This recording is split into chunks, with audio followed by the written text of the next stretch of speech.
आप सभी को जय सिया राम। क्या देवी देवता सच में बलि लेते हैं? आज का यही टॉपिक है, या यूँ कहूँ कि देवी देवताओं को बलि क्यों दी जाती है। आप सभी ने कहीं ना कहीं देखा होगा, सुना होगा, या कभी ना कभी खुद भी बलि दी होगी।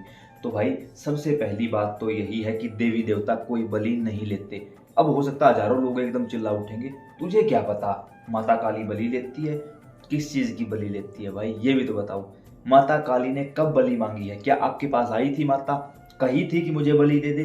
अरे इतनी ही औकात होती तेरी तो जैसे ही उस माँ काली, क्या है माँ काली एक बार पता भी है?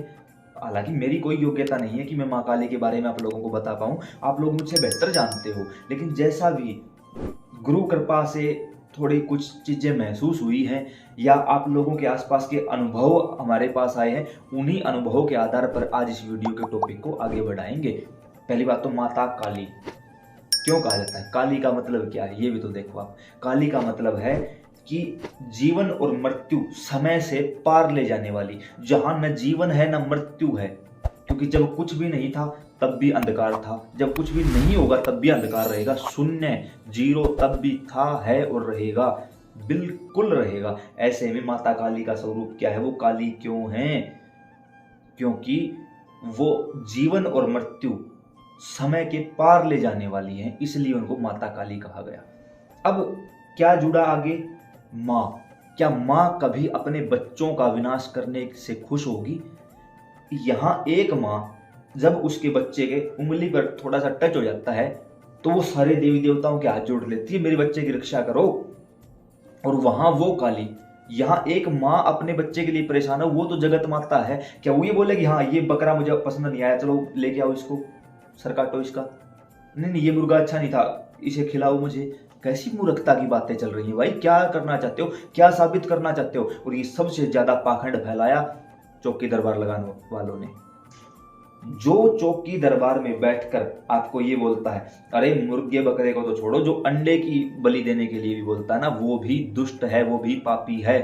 बलि का प्रावधान है तो बलि होती क्या है, सबसे पहले ये समझना बहुत जरूरी है। बलि का मतलब है, पहले लोग क्या कहते थे, हम उस तीर्थ पर गए थे, हम बलि देकर आए हैं।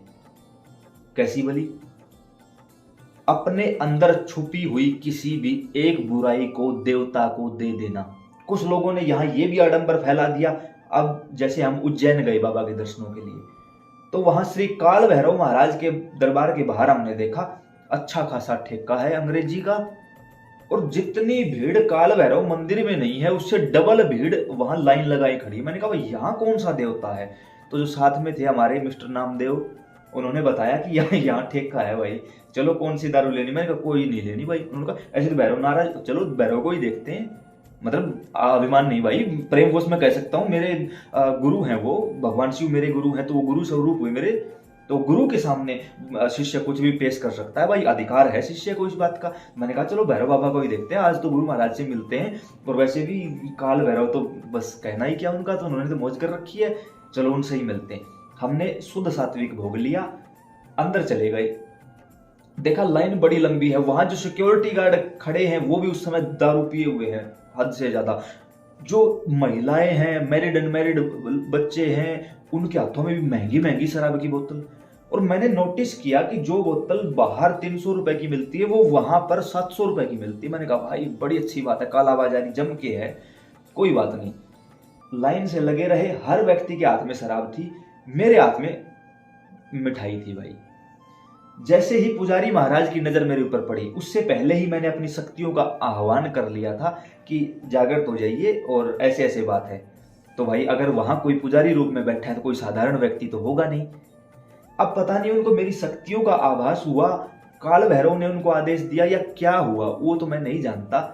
लेकिन उस समय मैं बड़ा प्रसन्न था। वहां खड़ा हर एक व्यक्ति जिसका मुंह लटका हुआ था, कोई कुछ क्या बताऊं बस। तो उन्होंने क्या कहा, पुजारी महाराज ने दूर से ही मेरी तरफ हाथ कर दिया, प्रसाद लेके आओ, और मैंने झट से उनको प्रसाद दे दिया। अब आगे जो खड़े थे वो भी, पीछे जो खड़े थे वो भी, हर किसी को बार बार चल चल चल, बोतल ले ली, चल चल चल चल, ऐसा चलाया जा रहा था। ना तो मुझे किसी ने धक्का दिया और ना ही मुझसे किसी ने वो मिठाई छीनी। बड़े प्यार से मैंने उनको दी और उन्होंने मेरे सामने ही सरकार को भोग लगाया, वापिस लाकर मिठाई मुझे दी। और बड़े आनंदित भाव से उन्होंने, पुजारी महाराज ने आगे से कहा जय श्री महाकाल। हमने भी बड़े आनंदित भाव से हाथ जोड़े और कहा जय श्री महाकाल। वहां से तुरंत प्रभाव से बाहर निकल लिए।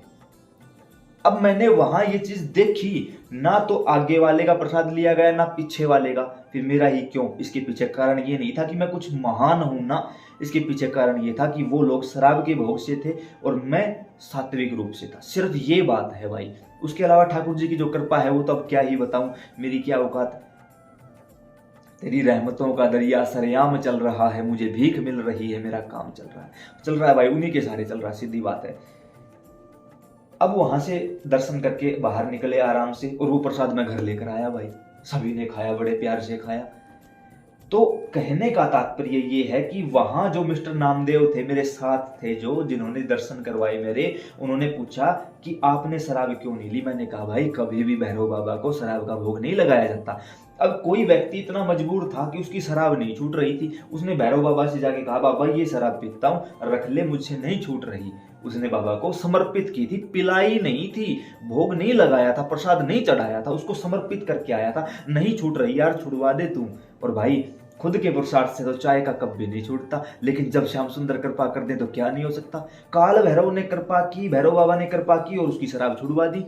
उसी प्रकार बलि का मतलब होता है, जब हम किसी भी मंदिर में किसी देवता के सामने जाएं, बाबा मेरे अंदर बीड़ी सिगरेट पीता हूं, शराब पीता हूं, गंदा बोलता हूं, मारपीट करता हूं, आज इस बुराई को छोड़ के जा रहा हूं, बाबा रख ले यार, मेरी समझ से बाहर। अरे वो कृपा करके रख लेंगे, क्योंकि वो साधन साध्य नहीं, वो कृपा साध्य है। इतनी कृपा कर देंगे वो, मतलब सोच ही नहीं पाओगे भाई, सब कुछ बदल के रख देंगे वो। इसलिए बलि वो होती है, अपनी एक बुराई इसके चरणों में समर्पित कर दी जाए, रख ले भाई मैं नहीं रखूंगा, वो होती है बलि। किसी देवी देवता को मारकर कभी भी, किसी जानवर को मारकर कभी भी कोई देवी देवता खुश नहीं होते, संतुष्ट नहीं होते। और ऐसा एक नहीं, हजारों उदाहरण देखने को मिलते हैं। जब माता काली ने रक्त बीज का संहार किया, तब उसके खून को एक खप्पर में भर लिया था, क्योंकि जब खून नीचे डलता था तो एक और रक्त बीज पैदा हो जाता था। उन सबका संहार करने के लिए माँ ने उसको एक खप्पर में इकट्ठा करके उसका पान कर लिया। उसके बाद जब माता की सैकड़ों योगिनियां थी, उनको प्यास लगी, तो माता का एक फोटो आपने देखा होगा, माता ने अपने हाथ में कटार लेकर अपनी ही गर्दन को उतार दिया। आपने एक फोटो देखा होगा, एक हाथ में कटार है, दूसरे में माता की अपनी खुद की गर्दन है, जिसको माता छिन्नमस्ता रूप कहा गया है। जब अपनी खुद की योगिनियों को प्यास लगी तो माता ने बकरे और मुर्गे का नहीं, अपना रक्त पिलाया था कि इसका पान करो और हष्ट पुष्ट हो जाओ। जो माँ है वो कैसे किसी का भोग ले लेगी, जो पिता है वो कैसे अपने बच्चों की बलि ले लेगा, सवाल ही पैदा नहीं होता। तो ये सब कुछ हमारे ही धर्म को बर्बाद करने के लिए, हमारे ही धर्म के कुछ चुनिंदा लोगों द्वारा ये पाखंड फैलाया गया है, जो कि एक अच्छे खासे लेवल पर फल फूल रहा है। और यही रीजन है, जब भी मैं किसी ऐसे स्थान पर जाता हूं, वहां के लोग मुझसे नफरत करते हैं। पता है क्यों? क्योंकि कहीं ना कहीं हमने वीडियो में बोल दिया बलि गलत है, और उसी बहाने लोगों ने उनके यहाँ से मुर्गे और बकरे खरीदना बंद कर दिया। उनकी जो मोटी कमाई थी वो बंद हो गई भाई, सीधी सी बात। किसी को अच्छी लगे अच्छी बात है, ना लगे और भी अच्छी बात है, फंसे रहो उसी दलदल में।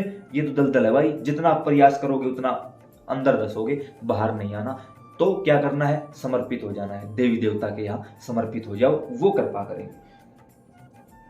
किसी भी प्रकार से कोई भी बलि देना गलत है, अपराध है। उस देवी देवता तक उसका कोई भोग नहीं जाता। कैसे नहीं जाता? अब यहाँ एक छोटी सी कथा एक संत के मुख से मैंने सुनी थी कि जब श्री गुरु गोरक्षनाथ जी ज्वाला माई के यहाँ पहुंचे, तो उन्होंने देखा वहां के मंदिर के जो पुजारी हैं वो शराब पी रहे हैं, मांस खाए जा रहे हैं। गुरु गोरखनाथ ने कहा नहीं भाई, यह स्थान तो हमारे लायक नहीं है। वापिस चल पड़े, तो उनके प्रभाव से साक्षात ज्वाला माई प्रकट हो गई। कहा भगवान भूखे लौट जाओगे? तो उन्होंने कहा नहीं भाई, तेरा मंदिर पवित्र नहीं है, क्योंकि यहाँ पर असभ्य लोग रह रहे हैं। वहां पर माता ने अपने मुख से कहा कि ये पापी हैं, इनको नहीं पता क्या सही है क्या गलत है, और ये जो कर रहे हैं ये मुझ तक नहीं पहुंचता। ये अपने स्वाद के लिए, अपनी जिह्वा को तृप्त करने के लिए इन्होंने ऐसा ढोंग किया है, ऐसा पाखंड फैला रखा है। तब उन्होंने कहा नहीं, सात्विक भोजन होगा तो ही स्वीकार करेंगे हम। उस समय पर ज्वाला माई ने कहा कि मैं पकाती हूँ, आप खाना। उस समय गोरखनाथ जी ने कहा कि हम भिक्षा लेकर आते हैं, तब तक चूल्हे की तैयारी की जाए। वहां पर ज्वाला माई ने अपनी अग्नि प्रकट की, लेकिन गुरु गोरखनाथ नहीं पहुंचे। तो वो ज्वाला आज भी ज्यों की त्यों प्रज्वलित है। और संतों के श्रीमुख से सुनने का सौभाग्य मिला है कि जब दोबारा गुरु गोरखनाथ जी वहां पहुंचेंगे तभी वो ज्वाला अपने शांत रूप में चलेगी, अभी वो उग्र रूप में है। अब देखो, कभी हम वहां गए तो नहीं है, कब कृपा करेंगी माता रानी वो तो वो ही जाने, लेकिन संतों के मुख से सुनकर इतनी तृप्ति हुई है, इतना आनंद होता है, तो पता नहीं जब उस दिव्य स्थान के दर्शन होंगे तब कितना आनंद होगा।